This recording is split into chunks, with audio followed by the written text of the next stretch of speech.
Hi friends, ಯಾರೆಲ್ಲ video ಹೊಸ್ದಾಗಿ ನೋಡ್ತಾ ಇದ್ದೀರಾ ಸಬ್ಸ್ಕ್ರೈಬ್ ಮಾಡಿ. ಇವತ್ತಿನ ರೆಸಿಪಿ ಬಂದು ಕ್ಯಾಪ್ಸಿಕಮ್ ಗ್ರೇವಿ ರೆಸ್ಟೋರೆಂಟ್ ಸ್ಟೈಲಲ್ಲಿ ಹೇಗೆ ಮಾಡೋದಂತ ನೋಡೋಣ ಬನ್ನಿ.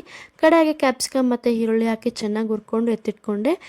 ನಂತರ ಕಡಾಯಿಗೆ ಎಣ್ಣೆ, ಜೀರಿಗೆ, ಈರುಳ್ಳಿ, ಶುಂಠಿ, ಬೆಳ್ಳುಳ್ಳಿ, ಟೊಮೆಟೊ, ಹಸಿರು ಮೆಣಸಿನ್ಕಾಯಿ ಇಷ್ಟು ಹಾಕಿ ಚೆನ್ನಾಗಿ ಫ್ರೈ ಮಾಡ್ಕೊಬೇಕು. ನಂತರ ಮೊಸರನ್ನ ಮತ್ತು ಕಡಲೆಟ್ಟನ್ನ ಕಲಸಿಟ್ಕೊಂಡಿದ್ದೆ, ಅದನ್ನು ಹಾಕ್ತಾ ಇದ್ದೀನಿ. ಗ್ರೇವಿ ಟೈಪ್ ಬರಬೇಕಲ್ವ, ಅದಕ್ಕೆ ಕನ್ಸಿಸ್ಟೆನ್ಸಿಗೆ ನೀರು ಹಾಕಿ, ರುಚಿಗೆ ತಕ್ಕಷ್ಟು ಉಪ್ಪು ಹಾಕಿ, red chilli powder, garam masala powder, ಧನಿಯಾ ಪೌಡರ್, ಕುಮಿನ್ ಪೌಡರ್ ಇಷ್ಟು ಹಾಕಿ ಚೆನ್ನಾಗಿ ಮಿಕ್ಸ್ ಮಾಡ್ಕೊಳ್ಳೋಣ.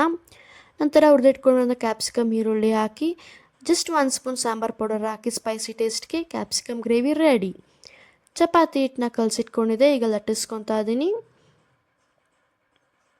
ಲಟ್ಟಿಸ್ಕೊಂಡಿದ ನಂತರ ಹೀಗೆ ಚಪಾತಿನ ಸುಟ್ಕೊಂಡು chapati with capsicum gravy ready.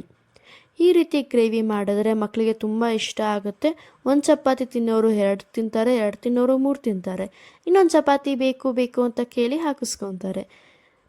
ದೋಸೆಗೂ ಕೂಡ ಗುಡ್ ಕಾಂಬಿನೇಷನ್ ಆಗಿರುತ್ತೆ. ಈ ರೆಸಿಪಿ ಇಷ್ಟ ಆಗಿದ್ದಲ್ಲಿ ಲೈಕ್ ಮಾಡಿ, ಕಮೆಂಟ್ ಮಾಡಿ, ಶೇರ್ ಮಾಡಿ.